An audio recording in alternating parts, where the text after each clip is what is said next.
어느 날 자신이 암에 걸렸다는 말을 들었을 때 사람들은 너무나 그 공포와 분노로 받아들인다고 합니다. 그 병원의 사례 연구에 의하면은 너무나도 그 평소 두터운 신앙심을 보이면서 매사를 이성적으로 대하던 어떤 의과대학 교수가 말기 위암이라는 말을 듣고 나서 무당을 불러 구술하다가 몸부림치듯 이렇게 죽음을 맞은 경우가 있었답니다. 또 나는 덕을 오랫동안 닦아온 사람으로 죽을 각오가 되었으니까 바른대로 내 병세를 알려달라는 이 수도자에게 말기암, 위암 사실을 고지고대로 말했더니 정신적 쇼크에 빠져서 며칠 만에 급사한 사례도 있답니다. 또한 충격에 빠져 공황발작을 일으켜서 정신과 치료를 받다가 죽은 경우도 있답니다. 반면에 평소에 이 종교를 계속 핍박하던 사람이 그 얘기를 듣고 이제 종교에 입문해서 가족과 주변 사람들에게 자신의 잘못된 것을 다 용서를 구한 뒤에 생을 마감한 사례가 굉장히 또 많다고 합니다. 항암제 치료가 싫다고 그냥 훌쩍 여행을 떠난 부자도 있고 없는 상황에 끝까지 지푸라기라도 붙잡아 보자고 하는 사람들도 있답니다. 때론 환자의 자녀가 부모님에게 왜 암이라고 말했냐면서 그래서 위암이 위궤양으로 또 담관암은 담석증으로 말기는 다 초기로 낮아진다는 거예요. 서로에게 나쁜 소식을 전하는 일이 어디 의사와 환자 관계뿐이겠습니까? 그래서 나쁜 소식에 대한 이 저마다의 반응과 입장 때문에 최근 의학 교육에서는 나쁜 소식 잘 전하기를 가르친다고 합니다. 전쟁터에서 총을 맞은 병사가 당장 미워하는 것은 적군이 아니라 빨리 달려오지 않는 위생병이라는 이런 격언은 생각해 볼 필요가 있다고 하는데, 여러분들 이 세상에서는 이렇게 조금이라도 흉한 소식을 듣기를 너무 두려워하고 떨려하고 지금 정신을 못 차립니다. 그러나 이런 소식들은 누구나 당할 수 있다고 생각하는 것이 사람의 본분인 거예요. 오늘 본문에서 생물이란 말이 여러 번 나오는데 생물은 사람이란 뜻이에요. 근데 그 당시에 사람, 즉 성도란 말을 쓸 수가 없다고 그랬죠. 우리는 다 알지만은 그 로마 그 핍박 시대에서, 그래서 오늘 생물의 사람을 대비해서 오늘 본문을 보면서 이 사람의 본분에 대해서 오늘 살펴보려고 합니다. 사람의 본분은 첫째, 자신을 돌아봐야 되는 것입니다. 6절입니다. 시작. 보좌 앞에 수정과 같은 유리바다가 있고 보좌 가운데와 보좌 주위에 네 생물이 있는데 앞뒤에 눈이 가득하더라. 우선 바다에 대해서 생각을 해보기를 원합니다. 구약의 성전 그 마당에 있던 물두멍을 바다라고 한 표현이 있어요. 역대하 4장 6절에 보면은 또 물두멍 열을 만들어 다섯은 우편에 두고 다섯은 좌편에 두어 씻게 하되 번제에 속한 물건을 거기 씻게 하였으며 그 바다는 제사장들의 씻기를 위한 것이더라. 제사장이 성전 출입 시 손을 씻던 물두멍을 바다라고 가리키는데, 에스겔 1장 22절은 그 생물의 머리 위에는 수정과 같은 궁창의 형상이 펴 있어 보기에 심히 두려우며, 그래서 생물의 머리 위에 이 유리바다가 있다고 합니다. 창세기 1장 7절에는 하나님이 궁창을 만드사 궁창 아래의 물과 궁창 위의 물로 나뉘게 하심에 그대로 되니라. 그러니까 하나님의 창조를 연상시키며 이 지상에보다 이 아주 큰 그 바다를 의미하고 보좌와 이 생물 사이에는 엄청난 거리가 있다는 것이고 함부로 가까이 할 수가 없는 절대적 거리가 이 하나님 보좌와 이 생물 사이에 있다는 것입니다. 그런데 우선 생각해 볼 수 있는 것은 하나님의 보좌는 앞에는 이런 수정과 같은 유리바다가 있는데 그 수정 같은 유리바다는 뭔가 요동함이 없는 너무 고요한 이런 걸 의미하죠, 그죠? 근데 우리 지난번에 하늘 보좌에는 하늘문이 열려야지 되고, 그리고 이제 번개와 내성이 있다 그랬잖아요. 번개와 내성이 있다고 했는데 6절에 이어서 하늘 보좌 앞에 수정과 같은 유리바다가 있다고 했는데 이게 뭘 의미할까요? 그러니까 하나님은 우리의 구원을 위해서 번개를 주실 수도 있는 분이지만은 또 유리바다 같이 조용하실 수도 있는 거예요. 그런 조용함을 주실 수도 있는 분인 것이에요. 그러니까 우리가 번개 같은 사건이 올 때 우리가 요동치는 모습을, 나의 요동치는 모습을 보면서 유리바다 같은 이 하나님을 생각하라는 것입니다. 그러니까 나를 돌아보라는 거예요. 나를 돌아보라는 것이 무엇일까요? 그러니까 내가 왜 이렇게 요동치는가? 바다에서, 물두멍에서 자신의 악과 분노와 미움을 씻어야 된다는 거예요. 제사장이 성전 출입 시 손을 씻는 것처럼 나 자신을 돌아보면서 씻어야 됩니다.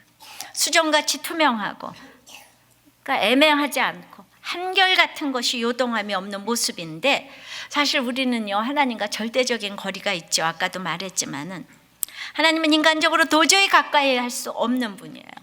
근데 가까이 하고 싶으셔서 이런 사건을 주셨어요. 그러니까 내 인생에 찾아오는 여러 가지 번개 같은 사건에서 우리는 유리바다처럼 고요하게 하나님의 뜻대로 정답처럼 사는 것이 쉽지는 않아요. 그러기에 요동하지 않는 모델이 우리 옆에 이렇게 필요합니다. 다른 사람으로 하여금 자신을 돌아보게 하는 역할, 그리고 동시에 나를 돌아보는 자가 되어야 하는데, 이렇게 자신을 돌아보려면 앞뒤에 눈이 가득하다 그랬으니까, 이 눈이라는 건 통찰력을 의미하잖아요. 항상 깨어 있어야 되는 거예요. 뭐라고요? 자신을 돌아보려면은 이렇게 깨어 있어야 돼요. 우리는 하나님의 존전을 보지 못해요. 너무 거룩해서. 모세가 하나님의 형상을 보고 수건을 썼다고 했는데, 왜냐하면 너무 거룩한 사람을 보면요, 이렇게 감당이 안 되는 거예요. 감당이 안 된다는 게 무슨 뜻일까요? 이번 주에 어떤 목자님이 정말 이 부족함이 없는 환경에서 정말 손주만 낳기만 기다리는데, 손주가 10달을 기다려서 딱 예정일에 아들이 그냥 딱 태어났는데, 태어나기 직전에 얘가 호흡이 잠깐 멈췄어요. 그래서 얼른 키로도 3kg가 다 되는 아이를 낳았는데, 그 호흡이 멈춰가지고 그 뇌에 약간 문제가 생겼나 봐요. 그래가지고 뇌파 검사가 색깔이 까맣게 나왔다고 하는 거예요. 그러니까 이제 그게 어떻게 될지 모르는 거잖아요. 그랬는데 이 목자님께서 그냥 너무나 진짜 마땅히 있어야 될 일, 반드시 속히 될 일, 우리 집에만 이런 일이 없으란 법이 있는가? 이게 나만 당하는 일이 아닌데 온 식구 기도하라고 이 일을 주셨다고 하면서 너무나 요동하지 않는 모습을 보여주니까 도리어 옆에 사람이 감당이 안 되는 거예요. 아, 믿음이 좋으면 저런 일이 오는구나 해가면서. 무슨 뜻인지 아세요? 그러니까 요동하지 않는 이 믿음이 막 두렵게 느껴지는 거예요. 제가 우리 남편이 갔는데 간증을 하니까, 간증하는 그 하나님의 이거는 생각하지 않고 저렇게 믿음이 좋으면 남편이 가는구나 이러는 거, 이런 거니까 이제 그거밖에 생각을 안 해요. 그래서 번개도 무섭지만 수정과 같은 유리바다도 무서워요, 똑같이. 그러니까 하나님 보시기에는 그냥 하나님은 이것도 저것도 다 주실 수 있는데 좀 울고불고 요동하지 말라는 거예요. 하나님 앞에서는 이것도 저것도 깜도 안 된다는 거예요. 깜도. 네가 울고불고 하는 모든 사건들이 깜도 안 된다는 거예요. 이렇게 얼마든지 유리바다처럼 정말 고요하게 하실 수 있는 분이 하나님이니까, 너는 오직 너를 돌아보아서 너의 모든 두려움과 미움과 악을 바다에 씻어서 거룩하게 성결하게, 그렇게 나오는 것이 사람의 본분이라고 하는 것입니다. 아시겠습니까? 그러니까 이런 모든 의과대학 교수도 암이라 그러면 이 구술하고, 믿었던 사람이 구술했대잖아요. 그러니까 그냥 아픈 게 이게 저주처럼 여겨지는 거예요. 자, 여러분들은 번개와 뇌성으로 온 사건에서 지금 요동을 치고 있습니까? 하나님은 눈이 많아서 다 알고 계시고 보고 계세요. 우리는 이 번개의 사건에서 수정과 같은 유리바다의 고요함으로 하나님을 신뢰하기를 바랍니다. 두 번째는, 사람의 본분은 두 번째, 얼굴에 책임을 져야 돼요. 자기 얼굴에 책임을 져야 합니다. 링컨이 40이 넘으면 자기 얼굴에 책임을 지라고 그랬는데, 자, 그 6절에 다시 읽습니다. 6절 7절. 보좌 앞에 수정과 같은 유리바다가 있고 보좌 가운데와 보좌 주위에 네 생물이 있는데 앞뒤에 눈이 가득하더라. 그 첫째 생물은 사자 같고, 둘째 생물은 송아지 같고, 그 셋째 생물은 얼굴이 사람 같고, 그 넷째 생물은 날아가는 독수리 같은데, 네 생물이 각각 6 날개가 있고 그 안과 주위에 눈이 가득하더라. 그러니까 이제 에스겔 1장 5절에 보면요, 그 속에서 내 생물의 형상이 나타나는데 그 모양이 이러하니 사람의 형상이라 그럽니다. 그러니까 에스겔은 좀 더 친절하게 사람의 형상, 생물의 형상이 사람의 형상. 근데 에스겔도 왜 똑같은 얘기를 써놨냐면 에스겔 시대도 바벨론 포로 시절이잖아요. 지금도 로마의 식민지 시절. 그러니까 함부로 사람 뭐 이런 얘기를 못 하는 거예요. 그러니까 이렇게 쩍 봤을 때 막 사자소 독수리 하면 아유 너무 유치해 책이 이러잖아요, 그죠? 예. 그러나 우리는 알아먹을 사람 다 알아먹는다 이겁니다. 그래서 하늘에서 하늘보좌에서 하나님을 보이시고 나서 사람의 형상을 지금 보이십니다. 미가서 6장 8절에 사람아 주께서 선한 것이 무엇임을 내게 보이셨나니 여호와께서 내게 구하시는 것이 오직 공의를 행하며 인자를 사랑하며 겸손히 내 하나님과 함께 행하는 것이 아니냐. 이것이 사람의 본분 9절이에요. 카터가 취임할 때 이 9절로 이제 답사를 했었어요. 그러니까 우리가 이것이 내 생물의 본분이라는 거예요. 인자를 사랑하고 공의를 사랑하고 하나님과 함께 겸손히 행하는 거. 근데 그 당시에 이 내 생물은요, 그 당시 사람들은 사복음으로 이해를 했다는 것입니다. 그래서 왕으로 오신 이제 마태복음의 그 사자복음, 또 종으로 오신 송아지 같은 마가복음, 또 인자로 오신 이 사람의 그 누가복음, 또 요한은 하나님의 아들로 오신 예수님을 독수리 복음으로 표현을 했다는 것입니다. 지금 시대는 그런 해석을 알레고리 같은 해석이라고, 그러니까 풍요적 해석이라고 받아들이지 않지만은 우리가 적용 차원에서 생각할 것이 있다고 생각합니다. 주애를 하면서 가장 나타내야 할 모습은 하나님의 형상인 얼굴이라는 것이, 자, 오늘 성경 좀 많이 인용합니다. 에스겔 1장 10절에 그 얼굴들의 모양은 넷의 앞은 사람의 얼굴이요, 넷의 우편은 사자 얼굴이요, 넷의 좌편은 소의 얼굴이요, 넷의 뒤는 독수리의 얼굴이니, 그랬으니까 그 얼굴이라 그랬잖아요, 그죠? 그러니까 복음을 전할 때 우리가 사자처럼 용감하고 소처럼 인내하고 사람처럼 지혜롭고 독수리처럼 열심히 민첩하게 이 모든 것을 성도로서의 얼굴을 책임지고 보이라는 것입니다. 그러니까 에스겔 1장 20절은 그 생물의 신이 바퀴 가운데 있다고 했는데 성신이 함께함으로 사람이 자기의 얼굴을 책임져야 한다는 것이에요. 그러니까 복음을 전할 때 우리가 사자처럼 무서운 얼굴만 해서도 안 돼요. 소처럼 인내한다고 어리석은 얼굴만 보여서도 안 돼요. 이게 다 균형 잡힌 얼굴을 이렇게 딱 보여야 되는데 그것이 하나님의 형상대로 지음받은 사람의 얼굴이라는 것입니다. 그러니까 그 당시 황제의 핍박으로 고난받고 있지만은 하늘 보좌를 바라보고 그리스도인으로 얼굴에 책임을 지라는 것인데 주눅도 들지 말고 그러나 온유함으로 담대함으로 지혜롭고 민첩하게 예수 그리스도를 나타내라는 것이에요. 복음이라는 건 이렇게 대단합니다. 로마 황제를 타도하라고 하지 않았어요. 그들을 부셔버려야 된다고 하지도 않았어요. 지금 이렇게 당하고 있는데 이렇게 그들을 섬기고 가라고 하는 것이 그리스도인의 복음인 것입니다. 요즘에 닿지 못할 섬 중에 2개가 있는데 하나가 SNS 시대라는 거예요. 그러니까 5060 시대는 정제된 신문과 뉴스와 이거를 보고 있는데 이 SNS 시대는 그냥 카더라 통신이 그냥 믿어지는, 그냥 천하님 부처님이 그 남침한 게 아니다 그러면 그게 이제 정설이 되는 거예요. 그러니까 이런 지금 무서운 시대에 맨날 바꿔버려 부셔버려 지금 이렇게 나오는 것이 지금 이 로마에 핍박받은 이때만큼의 이것이 이렇게 배부르고 등 따시니까 지금 완전히 소통이 안 되는 시대에 우리가 살고 있다는 것입니다. 그러니까 지금 이게 대단한 복음인 것이 그렇게 자기들을 괴롭히는 로마를 사자처럼 소처럼 사람처럼 독수리처럼 그 얼굴을 넷의 얼굴을 다 한 얼굴에 다 가지고 얼굴에 책임을 지면서 그리스도인으로 정체성을 보여라. 지금 이 얘기가 얼굴에 책임을 지라는 거예요. 이게 사람의 본분이라는 것입니다. 고난 가운데 가장 힘든 것이 마음이 황폐해지는 것이잖아요. 그러니까 이 고난 가운데 복수하려면 얼마나 마음이 지옥입니까?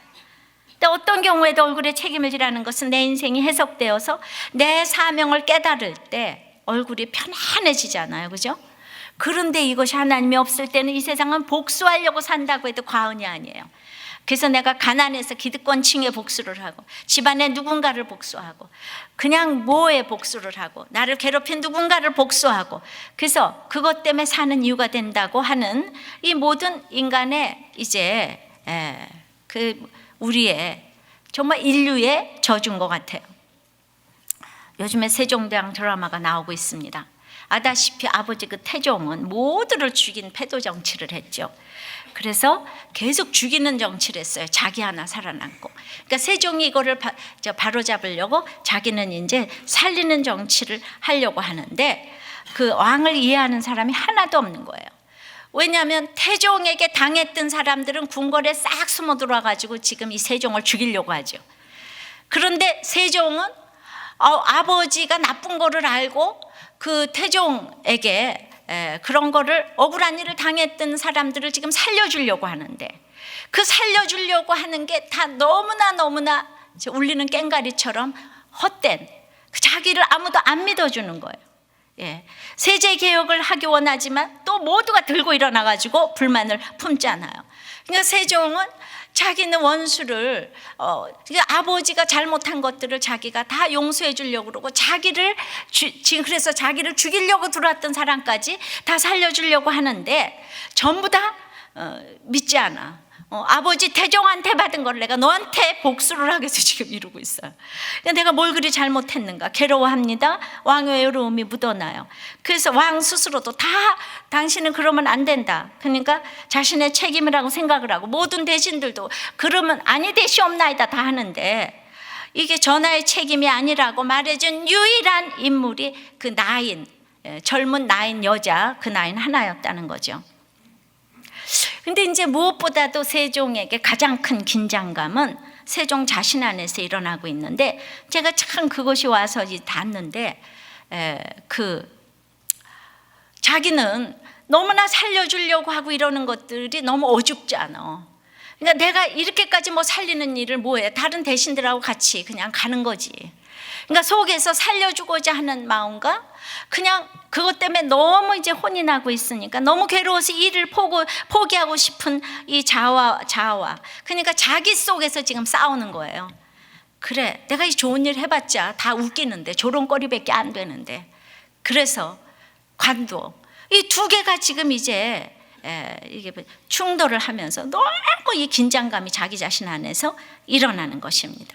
그러니까 자기 얼굴을 책임진다는 것은 인간의 힘으로는 이렇게 어려운 것이에요.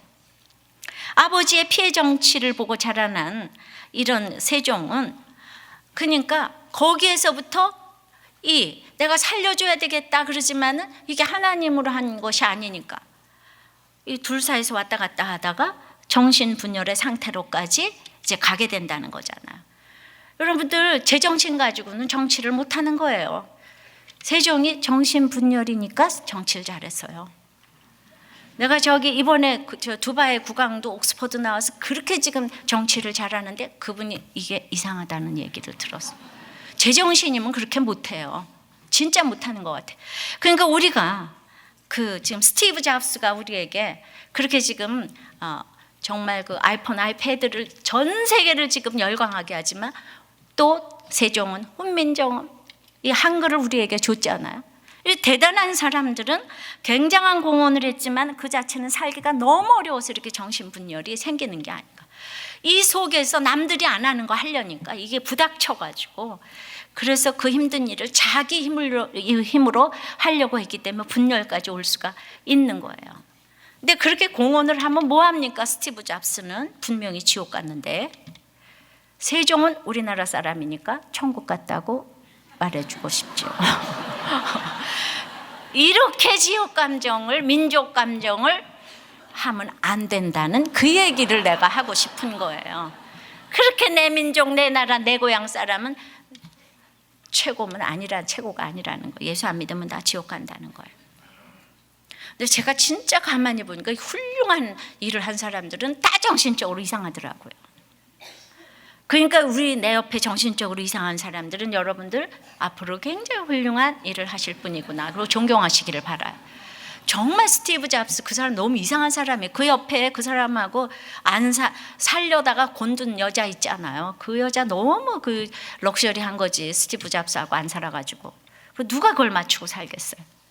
그러니까 이 맞추고 살 수가 없는 사람들이 다 천재예요. 천재. 그리고 맨날 그냥 뭔가 남들이 안 하는 거.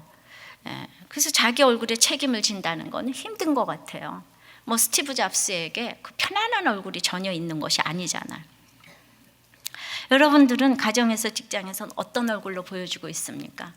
그냥 모두가 공적 위주. 그냥 모든 사람들에게 그래서 우리가 스티브 잡스가 우리 시대에 지금 너무나 이 대단한 사람으로 보여지고 있지만 하늘나라에서 보기에는 진짜 아무것도 아니며 이렇게 생각할 수가 있어야 되는 거예요. 세 번째는 어느 누구도 하나님으로부터 숨을 수가 없어요. 자, 6절 읽습니다. 보좌 가운데와 보좌 주위에 네 생물이 있는데 앞뒤에 눈이 가득하더라. 또 8절도 네 생물이 각각 6날개가 있고 그 안과 주위에 눈이 가득하더라. 예. 그러니까 네 생물이 각각 6날개를 가지고 있어요. 워낙 4날개야 되지 않아요? 근데 이사야 6장 2절에 그 스랍의 6날개를 연상하게 하는데 이사야 6장 2절에는 스랍들은 모셔 섰는데 각기 6날개가 있어 그 둘로는 그 얼굴을 가리었고 둘로는 그 발을 가리었고 둘로는 날며 그래서 이제 6날개가 둘씩 연합해서 이렇게 연결이 되었는데 얼굴을 가리웠다는 것은 그 둘로 지금 얼굴을 책임져야 되겠는데 그 대단한 얼굴을 가려야지 되는 거예요. 영광을 자기가 취하지 않는 거예요. 2개로는 발을 가렸다는데 발로 한 모든 행적들을 근면함, 성실함 이런 것도 발이 보이지 않게 생색을 가리웠고 그 다음에 6날개 중에서 2개로만 날았어요. 그거는 하나님의 명을 받들기 위해서 난 있는 자리에서 2개로만도 얼마든지 날 수 있다. 좀 이제 이런 겸손한 모습을 보여준 것입니다. 네 생물이 6날개를 가지고 있는데 눈이 가득하다는 건 무엇일까요? 눈이 많이 있다는 말은 어느 누구도 하나님으로부터 숨을 수 없다는 말이에요. 그렇지만 가리고 있지만은 그들의 충만한 눈으로 세상을 살피고 통찰력을 가지고 하나님을 보자 한다는 것입니다. 그리고 내가 가리고 있어도 하나님은 모르시는 것이 없어요. 그래서 사람이 자신의 얼굴을 책임져야 하지만 또 한편 가리우며 나가는 것이 필요하다는 것이에요. 이것이 사람의 본분인 거예요. 얼굴에 책임을 지지만 잘난 척하지 말라는 그 얘기입니다. 6날개를 가지며 겸손하게 자기 주제를 알면 통찰력을 주시고 그래서 매사에 나는 몰랐어. 그 사람이 그럴 줄 정말 몰랐어 하는 말이 점점 줄어듭니다. 우리가 주일학교 찬양하는 그 있잖아요. 맘 착해도 못 가요. 하나님 나라 믿음으로 가는 나라 하나님 나라 아시죠? 착한 것과 믿음을 혼동하지 마시고 내가 당하기만 하는 게 착해서 그런 게 아니라 내 욕심과 내 믿음의 분량 때문에 내 눈이 안 보이는 것이라는 걸 깨달아야 돼요. 하나님께서 지금 앞뒤 좌우에 가운데에 눈이 다 있는데 보여주셨는데도 내가 욕심 때문에 분별하지 못하는 거예요. 하늘 보자도 이미 열려져 있는데 정말 was opened인데 내가 모르는 거예요. 내가 속고 내가 사기를 당하는 것은 내가 아직도 내 앞뒤에 내 안과 주위에 하나님의 눈이 있는 것을 써먹지 못하기 때문이에요. 성령을 딱 받으면 갑자기 눈이 막 살아서 여기저기 통찰력 있게 지혜롭게 보는 것입니다. 지금은 속았습니까? 또 속였습니까? 다 드러나게 되어 있습니다. 이걸 아는 것이 사람의 본분입니다. 하나님 앞에 숨길 자가 없습니다. 눈이 곳곳에 달려 있습니다. 그러니까 6날개 가지고 가리우고 댕기시기 바라고. 예. 얼굴에 책임을 지는 사람은 이렇게 가리우고 댕겨야 돼요. 네 번째는 사람의 본분, 네 번째는 쉬지 않고 경배하는 것입니다. 8절입니다. 시작. 네 생물이 각각 6날개가 있고 그 안과 주위에 눈이 가득하더라. 그들이 밤낮 쉬지 않고 이르기를 거룩하다 거룩하다 거룩하다 주 하나님 곧 전능하시니요 전에도 계셨고 이제도 계시고 장차 오실 자라 하고 여기서 드디어 이제 이 6날개를 가지고 그리고 이제 눈 안과 주의 눈이 가득한 것을 가지고 하는 찬양의 내용이 하나님이 거룩하다, 거룩하다, 거룩하다. 인생의 목적이 날마다 뭐라 그랬죠? 예, 행복이 아니고 거룩이란 말입니다. 나는 당신하고 구별됐어. 사람의 본분은 자기 자신을 돌아보는 거야. 요동치는 게 아니야. 울고불고 하는 게 아니야. 내 얼굴을 책임을 지고 사자같이 용감하고 소처럼 인내하면서 사람처럼 지혜롭고 독수리처럼 민첩한 거, 이런 게 사람의 본분이니까 이렇게 구별되게 살겠어. 그게 거룩이에요. 그러면은 정말 십자가의 길을 갈 수밖에 없는 것입니다. 이것이 성도의 인생인 것이에요. 그런데 요한계시록 14장 11절에 그 고난의 연기가 세세토록 올라가리로다. 짐승과 그의 우상에게 경배하고 그 이름에 표를 받는 자는 누구든지 밤낮 쉼을 얻지 못하리라 하더라. 그러니까 쉬지 않고 밤낮 거룩 경배하는 사람이 있는가 하면 쉬지 않고 우상을 경배하는 사람이 있어요. 여러분들 우상을 경배합니까? 하나님을 경배합니까? 구별되게 살지 아니하고 날마다 내 자식, 내 돈, 뭐 어떤 사람을 그냥 우상자리에다 놓고 경배하면은, 지금 속으로 딱 생각해 보세요. 누가 가장 먼저 떠오르는가? 이거 끝나자마자 빨리 돈 벌러 가야지. 또 누구 만나러 가야지. 미세스 리를 만나러 가야지. 미스 킴을 만나러 가야지 하는 게 다 경배를 우상에, 짐승과 우상에게 경배하는 거니까 밤낮 쉬지 않고 쫓아다니게 쉼이 없고 안식이 없다는 뜻입니다. 그런데 내가 그렇게 거룩하게 외치게 되면은 바로 그 뒷구절에 주 하나님 전능하시니요 그랬기 때문에 내 인생에 모든 것이 해석되면 내 현재율을 아는 것이 여호와의 권능이 임한다고 그랬는데, 그것이 바로 전능하신 하나님을 내가 모시는 거예요. 거룩하면 전능하신 하나님의 능력이 나에게 임하는 줄을 믿습니다. 전능하신 하나님 나에게 오는 거예요. 내가 행복 부르짖었더니 불행밖에 안 오는데, 거룩 부르짖었더니 행복이 오고 전능하신 하나님이 나에게 임하는 줄을 믿습니다. 그래서 이제 우리는 정말 무엇을 날마다 경배해야 되나요? 9절에 그 생물들이 영광과 존귀와 감사를 보좌에 앉으사 세세토록 사시는 이에게 돌릴 때에, 로마 황제에게 경배를 돌리는 게 아니고 세세토록 사시는 하나님께 영광과 존귀와 감사를 돌려야지 되는데, 우리가 그 웨스트민스터 소요리 문답 1문항에 사람의 제일 된 목적은 무엇입니까? 물어보면 답이 사람의 제일 된 목적은 하나님을 영화롭게 하고 영원토록 그를 즐거워하는 것이라고 그랬어요. 하나님은 내가 영화롭게 해서 영화로워지는 분은 아니에요. 누구도 그를 영화롭게 하실 분은 없어요. 그러나 우리가 그를 영화롭게 하는 것이 인생의 제일 목적이 되고 영원토록 그를 즐거워해야 되는 거예요. 여자, 돈, 골프 이런 걸 즐거워하는 게 아니고 하나님을 영원토록 즐거워하는 것, 영화롭게 하고. 그래서 이것을 위하여서 우리는 진짜 목숨이라도 내버릴 수 있는 이런 것이 인생의 목적이 돼야 되는데, 타락한 인간들은 자기중심적으로 자신의 행복을 위해서 인생을 살아가죠. 그러면서 최고의 수준의 이타적인 삶이란 선인을 위하여서 용감히 죽는 것, 로마서 5장 7절처럼 그를 최고의 이타적인 삶으로 생각하는 거예요. 그래서 선인을 위해서 내가 죽었다고 그래도 인류 전체 유익을 하나도 줄 수가 없어요. 주님은 죄인을 위해서 십자가에 달리셔서 돌아가심으로 인류 전체의 유익을 줘야 되겠는데, 지금 저 한 사람의 순종도 이렇게 많은 사람에게 유익을 주는데, 친구 한 사람에 의해서 죽었다고 해도 그 친구 한 사람 유익을 줄 수는 있겠는데, 그러니까 우리가 이제 생각을 해볼 적에 고린도전서 10장 31절에 그런즉 너희가 먹든지 마시든지 무엇을 하든지 다 하나님의 영광을 위하여 하라. 그러니까 직업도 하나님의 영광을 위하여, 결혼도 하나님을 영화롭게 하기 위하여. 그러니까 이게 비그리스도인들이 볼 때는 얼마나 조롱을 하겠습니까? 아니, 내가 행복하려고 결혼을 하지 무슨 하나님을 영화롭게 하기 위해서 그렇게 결혼을 하는가 조롱을 합니다. 결혼 때도 장례 때도 전도를 위해서, 하나님의 영광을 위해서 그렇게 이제 합니다. 인간은 독립적인 존재가 아니에요. 여러분이 인정하든 안 하든 철저히 하나님께 의존적인 존재인 거예요. 그래서 바울 사도는 서신서를 쓸 때 늘 나는 예수 그리스도의 종이라고 그 얘기를 하니까, 또 휴머니스트들은 그냥 인간은 독립적이고 자주적이지 그렇게 노예 의지를 가진 사람이 아니라고 그렇게 조롱을 합니다. 끊임없이 예수 믿는 사람들을 조롱을 해요. 예. 근데 우리는 이제 절대로 하나님을 영화롭게 하고 하나님을 즐거워하는 것이 사람의 본분이라는 것을 아셔야 합니다. 그래서 정말 내가 죄인이라는 것을 깨닫고, 그래서 하나님을 높여드리는 것이 사람의 본분이에요.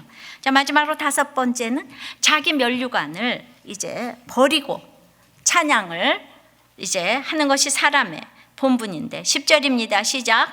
24 장로들이 보좌에 앉으신 이 앞에 엎드려 세세토록 사시 있는 이에게 경배하고 자기의 면류관을 보좌 앞에 던지며 가로되, 그 24 장로들이 흰 옷을 입고 머리에 금면류관을 쓰고 앉아있다가 보좌에서 내려와가지고 금면류관을 그냥 보좌 앞에 하나님 앞에 딱 던졌어요.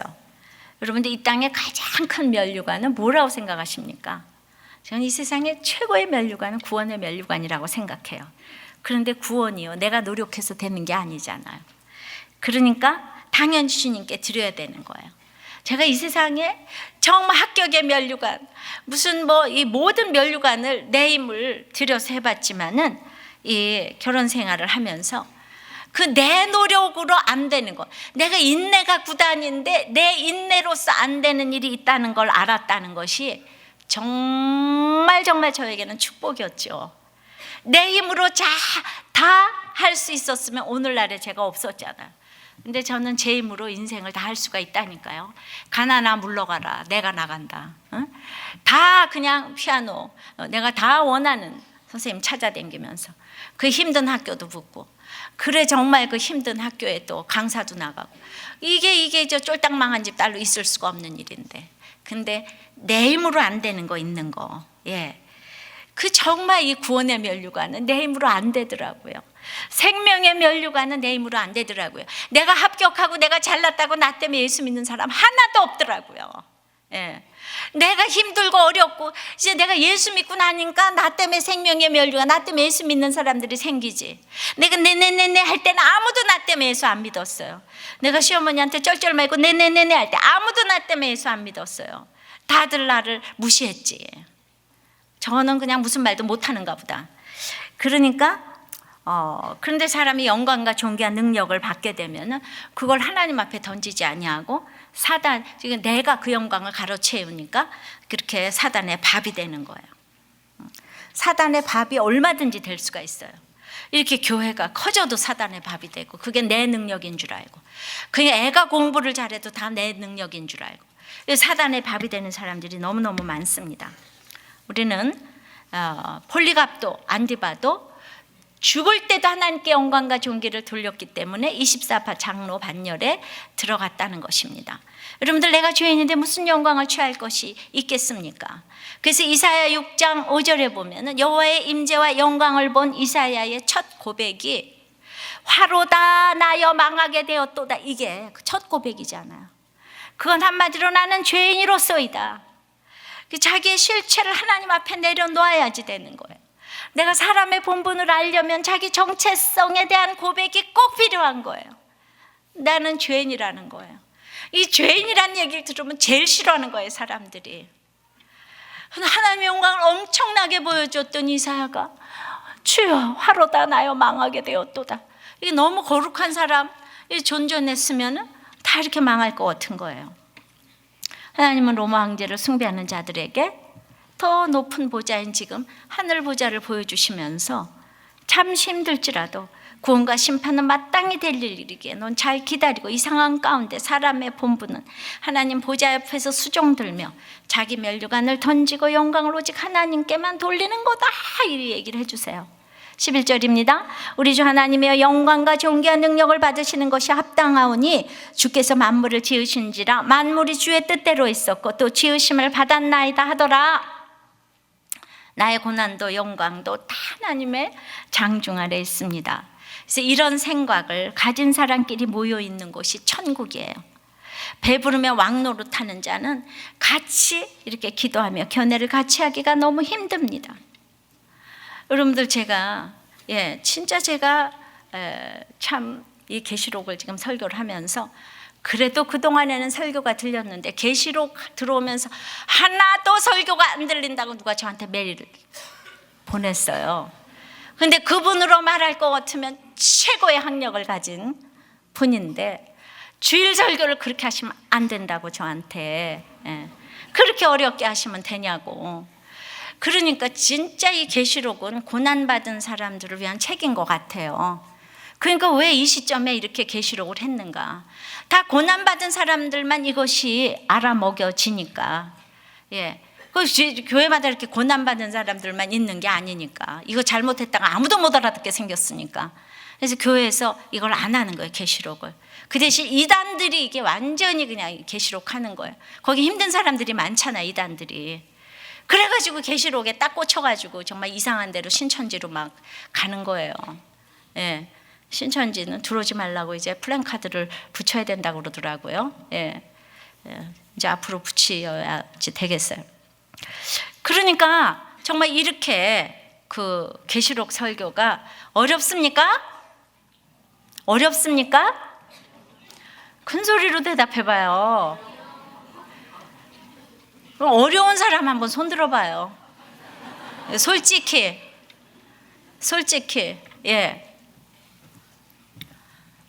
그 남자분들이 꼭 들어요. 그래서 그렇지만 저는 그렇게 생각을 해요. 지금 저는 계시록 설교를 제가 어렵게 하는 게 아니라고 생각이 되는 것이 정말 저처럼 저는 자부해요. 저처럼 쉽게 하는 사람은 없다고 생각해요.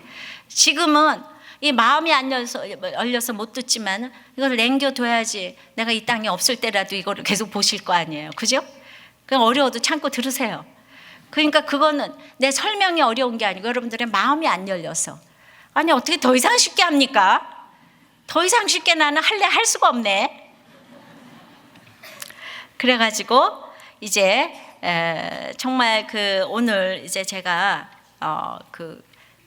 정말 간증문을 하나 읽어드리려고 그러는데, 그러니까 꼭 이렇게 나는 죄 없다 이러는 그 결혼 간증문을 엊그저께 제가 하나 받았어요. 근데 이 아이가 정말 오늘 본문하고 진짜 똑같은 간증문을 보내준 거예요. 제가 이 아이를 읽습니다. 그러니까 결혼할 때 꼭 신랑 신부 저한테 간증문을 보내게 돼 있어요. 그러니까 저는 얘는 너무 똑똑한 애예요. 진짜 우리가 소위 말하듯이 스펙이 너무 좋은 아이예요.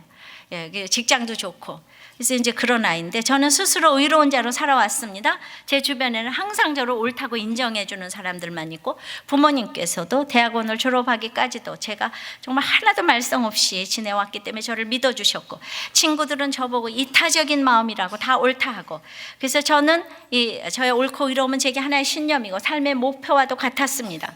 근데 9년째 교제 중인 여자친구가 교회를 나가보자고 했을 적에 나는 의롭고 합리적인 사람이니까 한번 나가보지 뭐. 그러고 이제 이렇게 나왔는데 처음 나온 순간부터 모든 것이 마음에 들지 않고 논리라고는 찾아볼 수 없는 목사님의 설교를 들으며 한마디를 분석하고 한 문장을 분석해가면서 제가 이 교회를 출석하여서 깨달음을 얻을 수 없는 이유를 반복해서 여자친구에게 설명을 했습니다.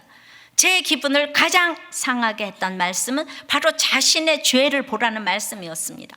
아니 나처럼 부모를 생각하고 남을 생각하는 사람에게 죄를 보라니, 당신네나 잘하시오, 교회에서만 아멘 하지 말고 행함으로 보이라 이 말이오, 이런 생각에 그냥 어떤 말도 들리지 않고 앉아있는 자체가 불편하고 짜증이 나고, 하지만 나는 그래도 합리적인 사람이니까 내가 한번 나오겠다 그랬잖아 했기 때문에 출석은 하되 그냥 와서 앉아서 졸기만 하고, 시간이 지나면서 친구가 교회 가자는 말만 해도 짜증이 났고 분노가 끓었고, 그 친구와 관련된 모든 사람들이 싫었고, 교회에 출석하는 제가 알지 못하는 모든 사람들은 새로운 종의 사람들이라 생각을 이제 했었습니다.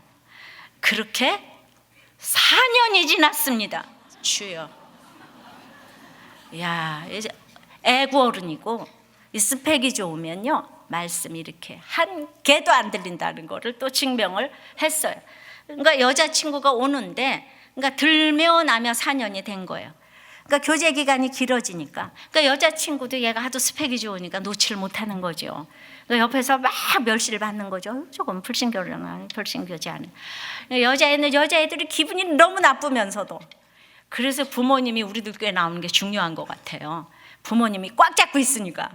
예, 그래가지고 이제 그러면서 부모님께 인사도 드리고 식사도 같이 하면서 그래도 이제 관계를 좋게 맺어간다고 생각을 했는데, 자꾸 찾아뵙는 횟수가 늘어날수록 점점 더 자세하게 또 명확하게 제사 문제를 언급하신 어머님에게 내가 몇 번은 웃으면서 넘어갔지만 어느 날 제사를 모시는 것은 저희 집안의 가풍이고 다른 집의 문화에 대해서 이러쿵저러쿵 자신의 잣대로 잘못되었다고 하는 것은 상대방에 대한 예의가 아니라고 강한 어조로 또박 말씀을 드린 게 아니고 대들은 거죠, 그죠? 예.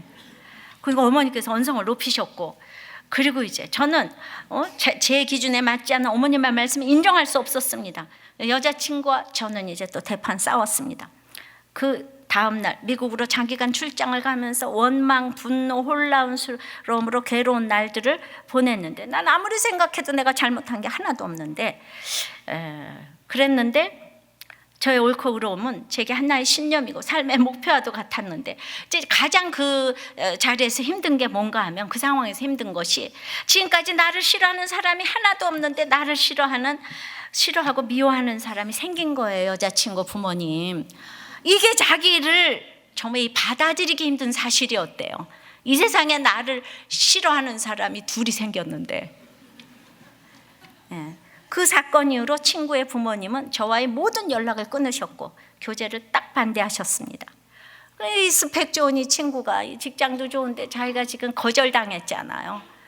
그러니까 너무 오기가 나가지고 친구와의 교제를 나는 포기하지 않아야 되겠다.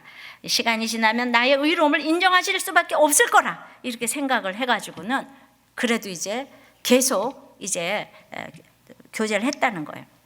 그리고 이제 내가 그러면 교회를 다녀보리라, 이상한 교회를 어찌 다녀보리라. 그래서 열심히 이제 교회를 출석을 하고 드디어 차일피일 무르던 등록을 4년 만에야 교제를 거절을 당하고, 그러니까 교제를 끊어주는 게 얼마나 축복입니까? 4년 만에 등록을 했대요. 정말 이런 인간이 여기 있으면 오늘 등록하시기 바래요.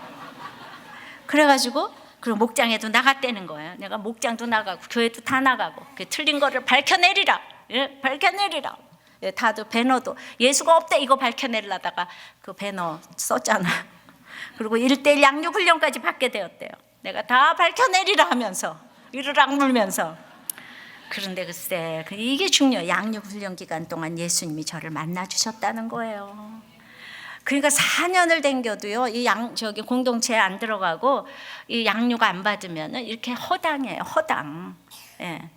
그래서 등록을 하고 이 양육을 받는 게, 제가 설교 아무리 잘해도 하나도 안 꽂히는 거예요. 그러니까 그러면서 한 주 한 주 지나면서 이제 제가 죄인일 수밖에 없기에 이 세상, 그래서 저도 다를 바 없다는 사실을 인정할 수 있었고, 저의 우상이었던 의로움과 옳고 그름의 판단이 하나님 보시기에 얼마나 큰 죄였는지 깨닫게 되었습니다. 인간은 의로울 수도 그 옳고 그름을 따질 수도 없는 이 존재임을 받아들이게 되었습니다. 그리고 양육 훈련이 끝날 때쯤에 이르러서 비로소 제가 얼마나 악한 사람이었는지, 왜 그토록 하나님은 말씀을 통해 저희 죄를 보라 하셨는지 이해할 수 있었습니다. 조금씩 제 마음속에 가득한 분노와 원망이 조금씩 사라지고, 동시에 질서에 순종하지 못한 저희 죄, 하나님을 인정하지 않으며 모든 것을 옳고 그름의 잣대로 판단했던, 얘는 제목이 옳고 그름이야. 처음부터 끝까지 옳고 그름이야. 예, 화신이야, 옳고 그름의 화신. 예. 근데 그 죄들을 보게 되어 너무나 부끄럽고 수치스러웠습니다. 이제 그러면서 제 마음에 평온함이 들어차게 되었습니다. 훈련을 마치고 친구 부모님께 찾아가서 저의 죄를 말씀드리고 사죄를 구했습니다. 그리고 저의 믿음과 구원을 위해서 7년간을 고생한 여자친구에게 감사한 마음을 갖게 되었습니다. 여러분들 이게 10년이 걸려도 반드시 확인을 하고 결혼하기 바래요. 이거 확인 안 하면 40년 50년 걸립니다. 7년은 길지가 않아요. 짧아요. 그래가지고 하나님은 저를 만나주셨고 저 인생관을 전부 바꿔주셨습니다. 제 인생의 목적을 목적은 더 이상 저의 의로움이 인정받는 것이 아니며 제 인생의 목적은 믿지 않는 자를 전도하기 위해 하나님께서 저를 쓰시고자 하는 대로 순종하면서 쓰임받는 것입니다. 그 과정에서 제가 할 수 있는 것은 하나님의 말씀을 듣고 저에게 주어지는 크고 작은 사건들을 해석하려고 노력하는 것, 그리고 적용하려고 노력하는 것입니다. 저희가 믿지 않는 자에 대한 애통함이 생겼습니다. 이제 제 모든 사람들에게 하나님을 전도하고자 노력하고자 하고 있습니다. 하나님께서는 저와 제 여자친구를 통해 가정 문제로 고통받는 누이를 교회로 인도하게 하셨고 어머님을 교회로 인도하게 하셨습니다. 할렐루야. 제게 제 주변의 지인들에게 하나님의 말씀을 전할 수 있는 용기를 주셨습니다. 전도는 제 삶의 목표가 되었습니다. 앞으로 하나님이 저를 어떤 길로 인도하시고 어떻게 쓰시더라도 순종하고자 합니다. 지극히 믿음을 갖기 힘든 저를 7년이나 애통한 마음으로 지켜보시고 결국 저의 죄를 보는 사건을 주신 하나님, 우리 여자친구, 이 부모님께 다 감사하고 하나님만 바라볼 수 있도록 제 안에서 증거하신 하나님을 사랑합니다. 여러분들 이렇게 4년을 기다리고 9년 만에 예수 믿고 이제 결혼식 올리는 줄 믿습니다. 말씀을 맺습니다. 사람의 본분은 자신을 돌아보며 얼굴에 책임을 져야 합니다. 하나님 앞에 숨을 수가 없다는 것을 알고 쉬지 않고 이제 경배하는 것입니다. 자기 면류관을 버리고 찬양하는 것입니다. 인생의 목적이 거룩이라는 것을 아는 것입니다. 오늘 가장 중요한 미가서 6장 8절에 사람아 주께서 선한 것이 무엇임을 내게 보이셨나니 여호와께서 내게 구하시는 것이 오직 공의를 행하며 인자를 사랑하며 겸손히 내 하나님과 함께 행하는 것이냐 아니냐라고 하셨듯이 우리가 하늘 보좌를 바라보면서 인생의 본분을 알고 공의를 행하고 인자를 행하는 것이 사람의 본분인 줄을 믿습니다.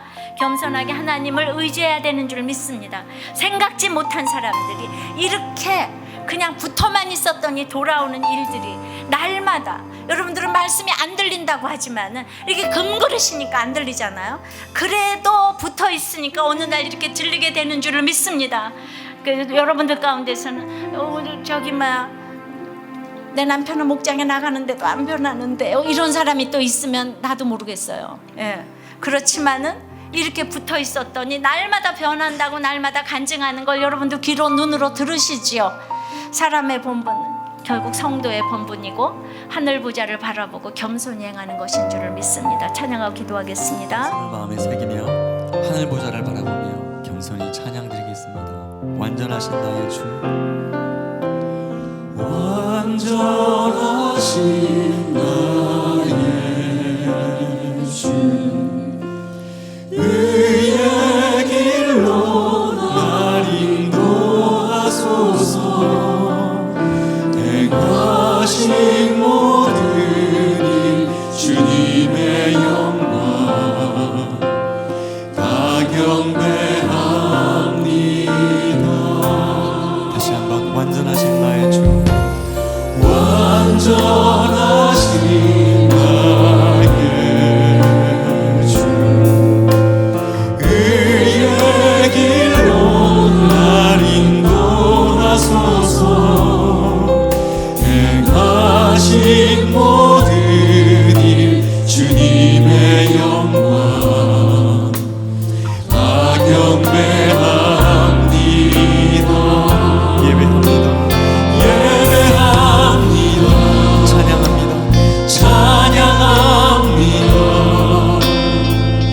주님만 날 다스리소서.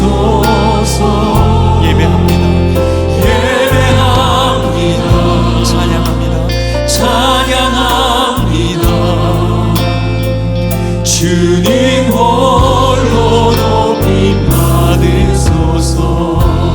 완전하신 나의 주, 완전하신 나의 주, 의의 길로 날 인도하소서.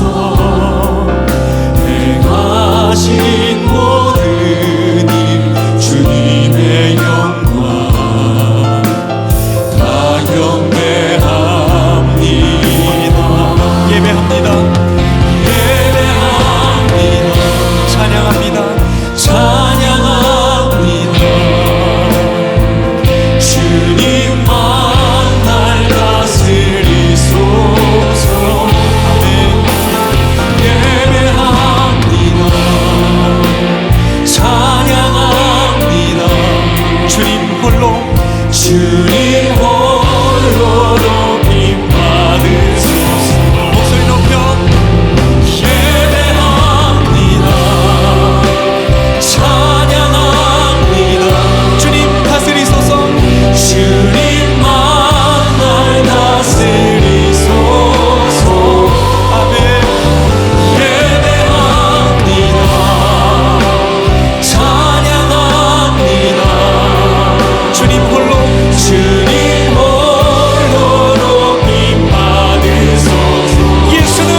못하고 있는지, 내 자신을 돌아보지 못하고 있는지, 내 얼굴에 지금 책임을 지고 있는지, 하나님 앞에 숨을 수가 없는데 내가 무엇을 지금 속이고 있는지, 내가 자기 면류관을 무엇을 지금 꽉 잡고 있는지, 이 모든 부분에 있어서 내가 어떤 것이 가장 문제인지 하나님 앞에 기도하시기를 바랍니다. 기도하겠습니다. 아버지 하나님, 번개와 내성의 모든 사건 앞에서 유리바다 같은 고요함의 하나님을 바라보며 내 자신을 돌아봐야 하는데, 우리 남의 탓만 하면서 원망하느라고 그렇게까지 생각이 되질 않습니다.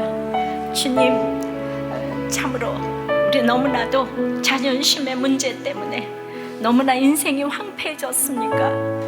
그렇습니다.